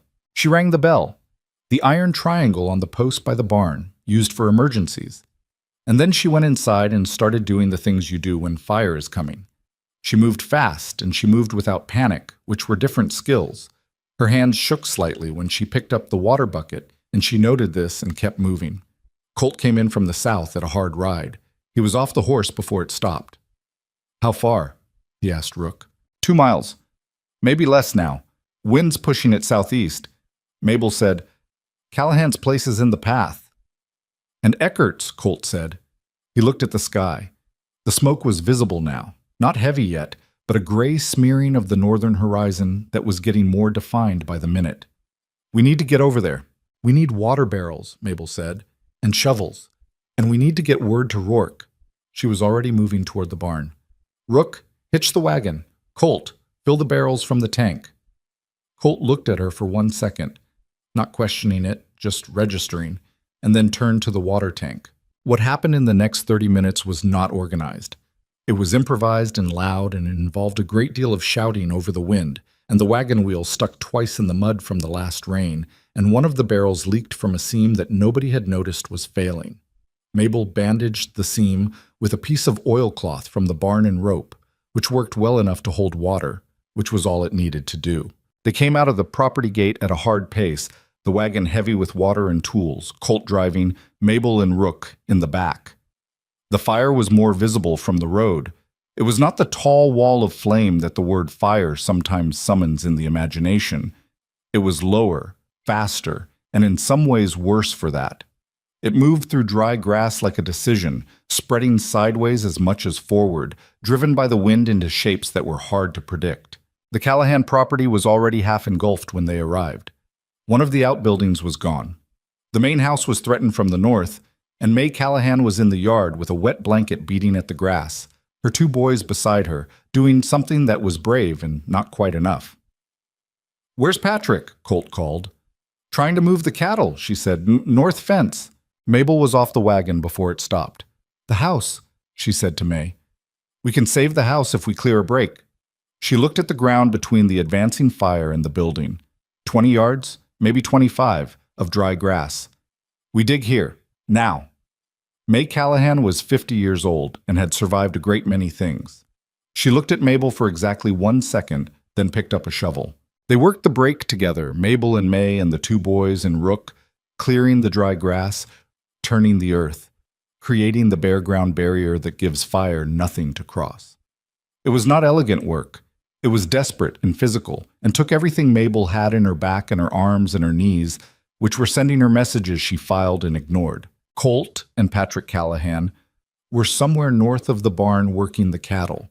She could hear shouting and the particular sound of frightened animals, but she didn't look up. She kept her eyes on the ground and the shovel and the line they were building.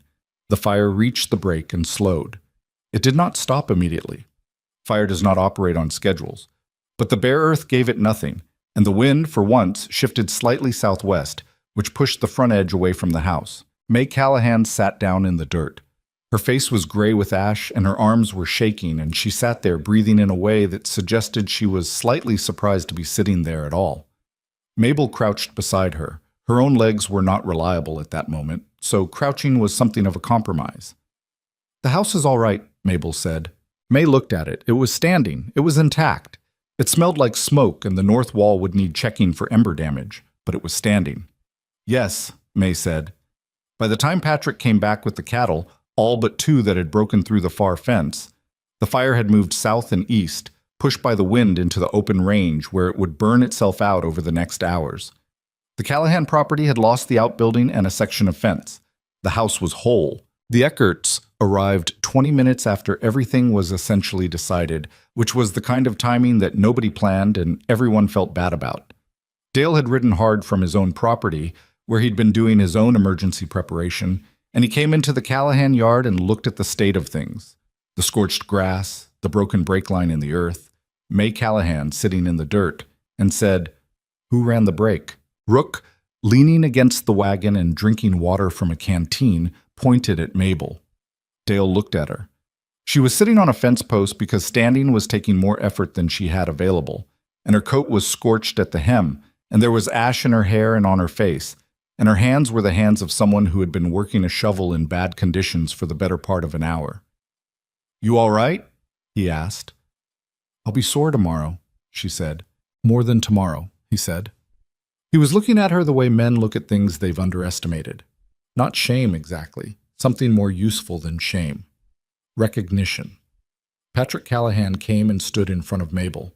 He was a weather-stripped man in his 50s who had never said more than 15 words to her since the wedding. "Mrs. Mercer," he said. "Patrick." "Thank you." He said it the way people say things they mean entirely, which is usually plainly, without decoration. "Thank you for my house." She nodded. She did not say it was nothing because it wasn't nothing. The word spread the way things spread in a territory where people are spread thin and information travels on horseback.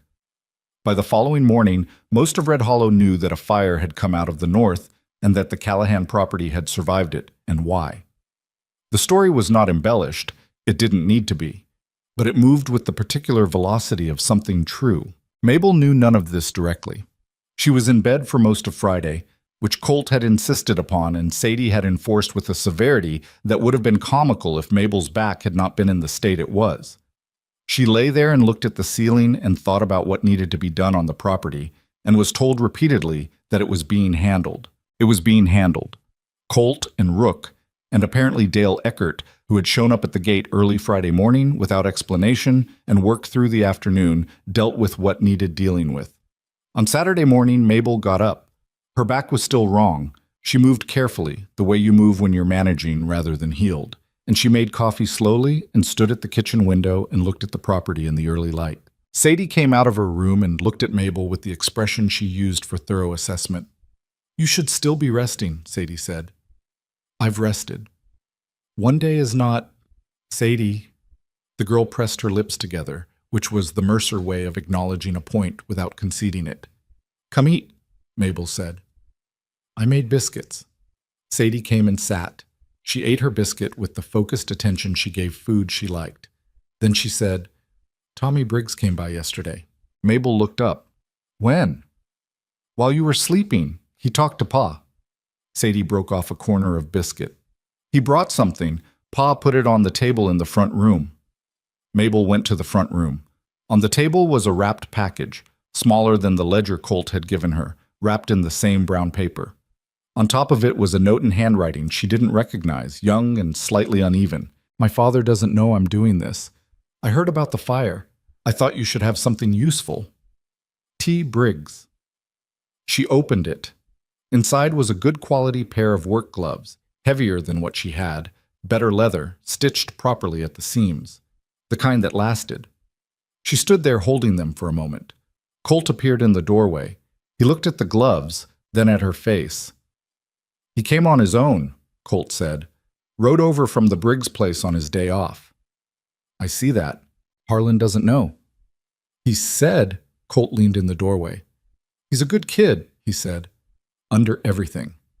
Mabel turned the gloves over in her hands. Good leather, solid stitching, the kind of thing given by someone who understood what the work actually required.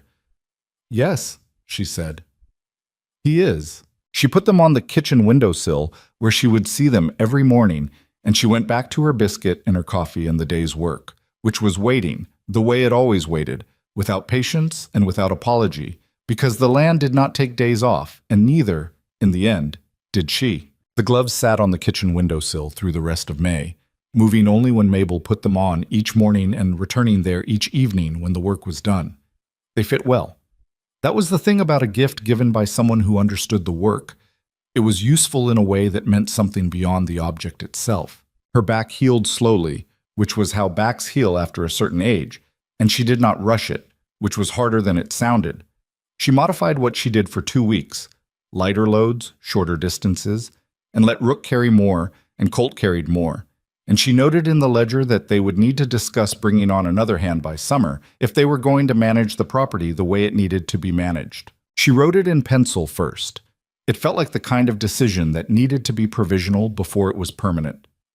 The fire had done something to Red Hollow that the gathering and Sadie's words had started but not finished.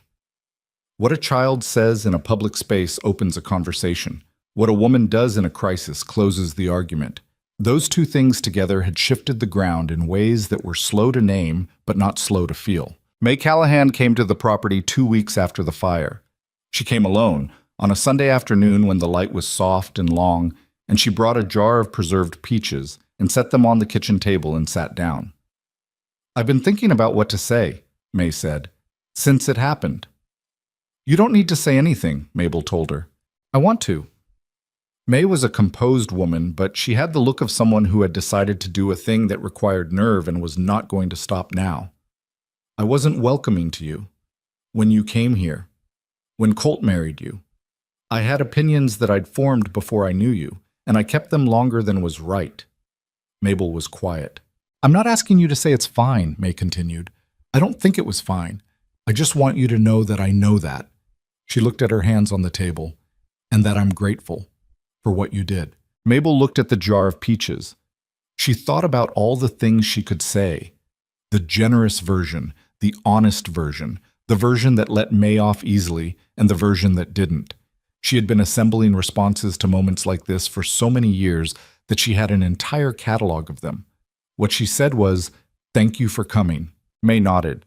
She stayed for another hour, and they talked about the property and the summer prospects and the water rights case, and May's younger son who had decided he wanted to be a surveyor and didn't know how to tell his father. They talked the way women talk when they've decided to stop being strangers. When May left, Mabel stood in the yard and watched her ride down the road, and she felt something settle in her chest that she didn't immediately have a name for. Not triumph, not relief exactly, something quieter than either. The particular feeling of a long effort arriving somewhere. The water rights case was resolved in the third week of May. Horton, the county land officer, ruled against Harlan Briggs's claim on the grounds that the usage agreements already in place constituted established precedent under territorial law, and that the claim lacked the historical documentation required to supersede them. It was written in the careful, deliberately dull language of legal decisions, and Colt read it at the kitchen table and then read it again and then looked at Mabel. "It's done," he said. She exhaled. She hadn't known how much she'd been holding until she put it down. "It cost us," he said. The legal pooling with the other families had taken money they hadn't planned to spend. "Less than losing the water would have," she said. "Yes." He folded the document. "I'm going to tell the Eckerts and Rourke and Callahan in person. I'll come." He looked at her. "All right." They rode to each property together, which was different from before she'd stayed behind while he went. This time they went together, and nobody made anything of it, which was itself a form of progress. Dale Eckert shook both their hands.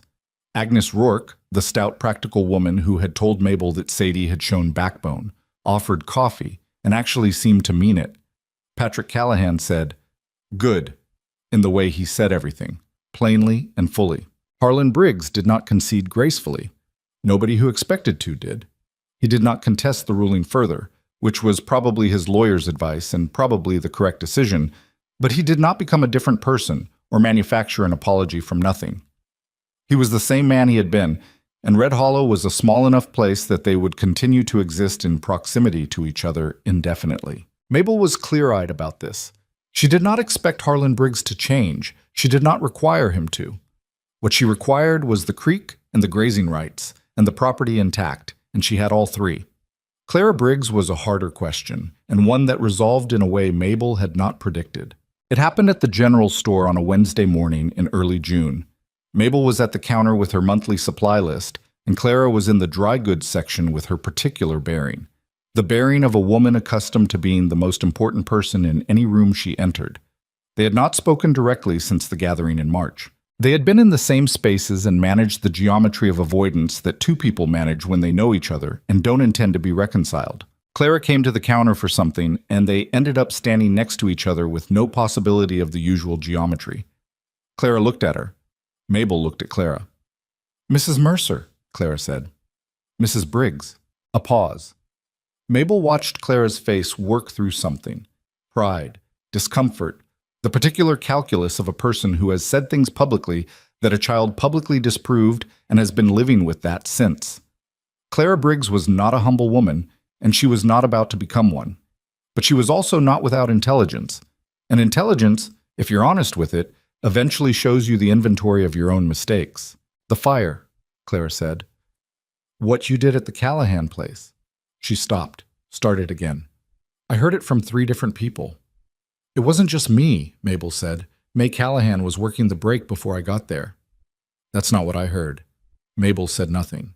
Clara looked at her for a moment. "I'm not going to stand here and make a speech," she said. "That's not—" She stopped. The discomfort was visible. "I said things. Some of them were unkind. Some of them," Mabel said, evenly, without heat. Clara's chin came up slightly. "Most of them," she said. "It was the most she was going to give, and they both knew it. I am not. She pressed her lips together. "I was wrong about what you could do here. I'll say that much." It was not a full apology. It was a partial one, the kind that costs something to give and falls short of everything it should be. Mabel understood the difference. She also understood that partial, in this case, was more than she'd had any reason to expect. "Thank you," Mabel said. Not warmly, not coldly, honestly. They finished their business at the counter on opposite sides and left the store at different times. And if anything was healed, it was not healed completely, because these things are never healed completely. What they were was changed enough to live beside. The summer came in properly by mid-June. Real summer heat, the kind that shimmers off the land by midday and sends everything into the particular stillness of the afternoon. The drought had broken in April with 2 weeks of solid rain, and the creek was running full, and the grass in the low pasture was higher than it had been in 3 years. The Mercer property was not prosperous. Mabel wanted to be precise about that, in her own head, because she'd been raised to understand the difference between managing and flourishing and had no interest in confusing them. The ledger was balanced. There was enough. There was, for the first time, a small margin beyond enough. Not large, not the kind that changed decisions dramatically, but real, present. She had been adding to a second sheet in the ledger, on the inside back cover, where she tracked a different kind of inventory. Not money, decisions, things she'd learned. She'd learned that hard land does not reward performance. It rewards consistency. You do not get credit for the dramatic moment. You get credit for the 1,000 mornings you got up before the light and did the same necessary things without an audience.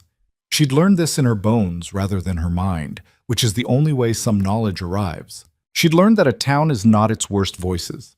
Red Hollow had cruel people in it, people who had made her feel small and unwelcome and fundamentally wrong for being the way she was. But it also had Nora Eckert, who had come to her table with information she didn't have to share. It had Tommy Briggs, 16 years old and figuring out who he was, bringing leather gloves on his day off. It had Agnes Rourke saying backbone like it meant something. It had May Callahan driving over on a Sunday with peaches and the nerve to say she'd been wrong. Towns are not one thing. People are not one thing. This was not a comfort exactly, but it was true, and she preferred true things to comfortable ones. She'd also learned something about herself that she hadn't expected to learn. She had spent a great deal of her life operating on the assumption that she would always be working to prove something, to prove she was capable, to prove she deserved her place, to prove that the people who looked at her and formed their conclusions before she opened her mouth were wrong. It had made her thorough. It had made her careful and organized and precise with numbers and stubborn in the specific way that people become stubborn when they've had to fight for ordinary things. But at some point in the past year, she couldn't identify exactly when, the proving had stopped being the center of it. The work was still the same work. The ledger was still the same ledger. But she was doing it for different reasons now, or the same reasons in a different order. She was doing it because this was her home, and these were her people, and this was the life she had chosen, and she was not in the business of abandoning things she'd chosen. That was not a small shift. It was in fact the whole thing. Sadie turned 9 in July, which prompted a celebration modest by most measures and significant by theirs, a cake that Mabel spent 2 days planning and 1 afternoon making, a gift of a small pocket knife from Colt that Sadie received with the solemnity it deserved, and a Sunday afternoon of general freedom from chores that Sadie used to sit in the barn loft reading, which was apparently her idea of celebration. Rook had taken Garrett's old role without being formally given it, which was how Rook operated. He simply expanded to fill whatever space was needed and didn't make a production of it. Mabel had done the math and determined they could afford to pay him accordingly, and when she told Colt, he said he'd already been thinking the same, and they should do it this week. "I already wrote it into the ledger," she said. He looked at her. "As what?" "As his new wage." "But we hadn't decided. You just said you'd been thinking the same." He was quiet for a moment. "All right," he said. "Fair enough." Rook received the news with the same equanimity he received everything. "Thank you," he said. Then he went back to work. On a Tuesday evening in late July, Colt came home from the south pasture and found Mabel at the kitchen table not working. This was unusual enough that he stopped in the doorway and looked at her. She was just sitting. No ledger, no mending, no lists. The coffee in front of her had gone cold. She was looking at something through the window, the yard, the barn, the fence lines running out into the early evening light. "You all right?" he asked. "Yes." She didn't look away from the window. I was just thinking. He came in and sat down across from her. About what? The wedding, she said. He waited. I was thinking about walking up that path, in that dress. She paused. About what I heard. He was quiet. He knew what she'd heard. He'd heard it too and had carried his version of it in his own particular way. I was scared, she said. Not to produce sympathy, just as a fact that needed saying out loud to be properly discharged. I don't know if I showed it. You didn't, he said. I was. He looked at her. In the evening light, his face was the same face she'd looked up at on the day she'd walked that path. The same jaw, the same restraint, the same quality of attention he gave things he took seriously. He looked older, she thought. They both probably did. A year of this kind of living ages you in ways that aren't entirely bad. I was scared too, he said. She looked at him. Of what? He thought about how to say it. That I'd gotten it wrong, he said. Not about you. That I'd asked too much of you. Brought you into something that was going to... He stopped. I knew what this town was. I knew what they were going to do. You didn't warn me. Would you have listened? She considered this honestly. No, she said. I know. He picked up her cold coffee cup and stood, and went to the stove and refilled it, which she hadn't asked for, and set it back in front of her and sat back down. I thought about saying something to them, he said, at the wedding, when they were... He didn't finish the sentence. He didn't need to. I keep going back to that. You would have made it worse, she said. Maybe. People who think like that don't change because someone argues with them. She wrapped her hands around the warm cup. They change because they see something that contradicts what they've decided. You can't argue someone out of a position they didn't argue themselves into. He looked at her. Sadie figured that out. Sadie figured a lot of things out that took me years. She learned some of it from you. Mabel shook her head. She was already like that. I was there while she was doing it. She paused. That's mostly what parenting is, I think. Being there while they figure out who they already are. It was the second time she'd used a word like that for herself, in relation to Sadie. The first had been Sadie's word, said publicly in a barn full of people. This one was her own, said quietly at a kitchen table in the evening, and it settled into the room without resistance. Colt didn't say anything for a moment. Then he said, She told me she wants to learn to ride the north pasture alone, handle the fence checks herself. She's 9. She could do it. Mabel thought about this. Give her a year, she said. Let her get the distance right first. I was thinking the same. Outside, Sadie came across the yard from the direction of the barn, her pocket knife in her hand, and a look on her face that meant she'd been practicing something. She came through the door and looked at the two of them sitting at the table. What are you doing? She asked. Talking, Colt said. About what? About you, Mabel said. Sit down. Sadie sat down with the wariness of a child who has been the subject of adult conversation and isn't sure if that's good. We were saying you could handle the north fence checks, Colt said. In a year, when you're ready.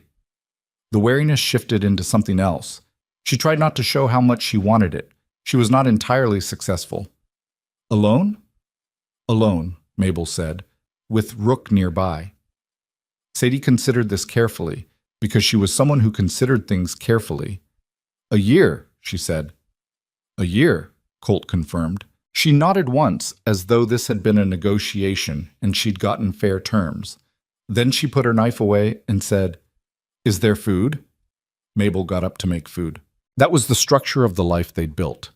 It was not symmetrical or particularly graceful. It had the specific, irregular shape of things made by actual people under actual conditions. A little worn in some places, over-reinforced in others, with gaps that had been filled in ways that weren't original to the design.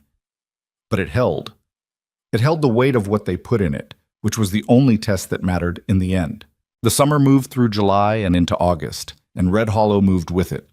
The Briggs property remained the most powerful in the territory, and Harlan remained the man he was. The Eckerts planted 2 new fence lines with help that nobody officially organized. Agnes Rourke started stopping Mabel on the main street with the comfortable frequency of a woman who had decided someone was worth talking to. Tommy Briggs, in the fall, asked Colt directly if there was work available on the Mercer property. Colt said he'd think about it. Mabel said, privately, that she thought they should. They hired him in September. Harlan found out and said nothing. Maybe he understood what it meant and decided it wasn't worth the argument. Maybe he was simply tired. Mabel didn't spend time on it. She had learned over the course of the year to stop spending time on the interior landscape of people who wished her harm. It was wasted country. On the first anniversary of the wedding, Colt came home with nothing. No package, no note, nothing in his hands. He came in from the barn at the end of a day's work and washed his face at the basin and sat down at the kitchen table. Mabel looked at him. "I thought you forgot," she said. "No." Then, he looked at her across the table with the direct look that still, after a year, required a small adjustment. That look that meant he was not managing his face. "I didn't know what to give you," he said. "You've kept every book I've given you, fixed every tool I've replaced, made use of every useful thing." He paused. "I didn't know what to get someone who just keeps using things well." She looked at him. "So," he said, and stopped. "So," she said, "I don't have anything." "That's all right." She got up and poured 2 cups of coffee and came back and sat down. "Tell me something instead." He thought about it. "The south pasture," he said. "Grass is the best it's been in 10 years. That's because you moved the cattle in October." "That's about the land." "Most things I care about are about the land." "Tell me something that isn't." He was quiet for a long moment, long enough that she thought he wasn't going to. Then he said, "I don't know how to say it right. Say it wrong." He looked at her. "I thought I was doing you a kindness," he said. "When I married you, I thought—" He stopped, started again, more carefully. "I thought you needed someone to choose you, because nobody had." He looked at the table, then back up. "I was wrong about that." She waited. "You didn't need me to choose you," he said. "You were going to be fine regardless. You'd have figured it out." He turned his cup in his hands. "I'm the one who needed it, the choosing." He paused. "I just didn't know that until you were already here." Mabel sat with this for a moment. She was not a woman who cried easily. She had cried twice in this house, both times when she thought no one was watching. She pressed her lips together now and held herself very still for a moment, and then she said, "That's not said wrong." He almost smiled. It was the same almost smile he'd had since October, when she'd first noticed it existed. "Sadie's at the Eckerts for supper," he said. "I know. I arranged it." He looked at her. "Did you? I thought we might want an evening." She picked up her coffee. "I was right." He laughed. It was a short sound, rusty from disuse, but it was real, and she'd been hearing it more often in recent months. Outside, the late summer evening was going gold at the edges, the way evenings do in August when the light decides to take its time. The fence lines ran out from the property in both directions, solid and true. The posts replaced where they needed replacing, the wire taut. The barn was in good repair. The creek was running. The ledger on the table was balanced, more than balanced, with a margin that was still modest but real. The land around them was the same land it had always been. Indifferent, demanding, beautiful in the specific way that hard things are beautiful, without trying to be. It did not care about what had happened on it. The drought, the fire, the water rights case, the gathering, the laughter that had followed a woman in a pale blue dress down a path. The land kept its own accounts, and they didn't include any of that. What it included, what it had always included, was what you put into it. Your mornings and your labor and the decisions you made when you were tired and the ones you made when you were scared and the work you did when nobody was watching and the work you did when they were.